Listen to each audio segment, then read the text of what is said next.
নমস্কাৰ, মই হোজাই ডিমৰপাৰাৰ পৰা কৈ আছোঁ। মোৰ নাম হ'ল দীপিকা মালাকাৰ আৰু মোৰ দেউতাকৰ নাম হ'ল দীপক মালাকাৰ। তেওঁ মোৰ হাজবেণ্ড হয়। তেওঁৰ লগত মোৰ ৰিলেশ্যন 5 বছৰ ধৰি চলি আছিল। তথাপিও মোৰ ফেমিলিৰ মানুহে মোৰ বিয়া বেলেগ ঠাইত ঠিক কৰি থৈছিল কাৰণে মই তেওঁৰ লগত পলাই আহিছোঁ। এতিয়া মোৰ হাজবেণ্ডৰ ফেমিলিক প্ৰেছাৰ দি আছে যে মোৰ হাজবেণ্ডে মোক ব্লেকমেইল কৰি আনিছে, জবৰদস্তি কৰি আনিছে, কিন্তু এইটো কথা সত্য নহয়। মই মোৰ নিজৰ মৰ্জিতে আহিছোঁ আৰু মই তেওঁৰ লগত গোটেই লাইফ হেপী থাকিম বুলি আহিছোঁ।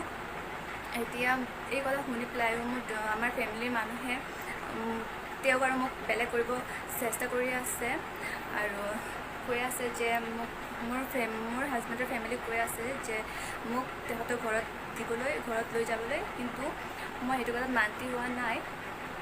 আৰু মোৰ আৰু এটা প্ৰব্লেম আছে যে মই 4 মাহত প্ৰেগনেণ্ট হয় আৰু এতিয়া যদি মোক ঘৰত লৈ যায় সিহঁতে, তেনেহ'লে মই আৰু মোৰ হাজবেণ্ডে জান দিম, লগত মোৰ সন্তানো জান যাব। আৰু সেইকাৰণে মই আপোনালোকক ৰিকুৱেষ্ট কৰি আছোঁ যে আপোনালোকে যাতে আমাক হেল্প কৰে আৰু ছাপোৰ্ট কৰে। Please guys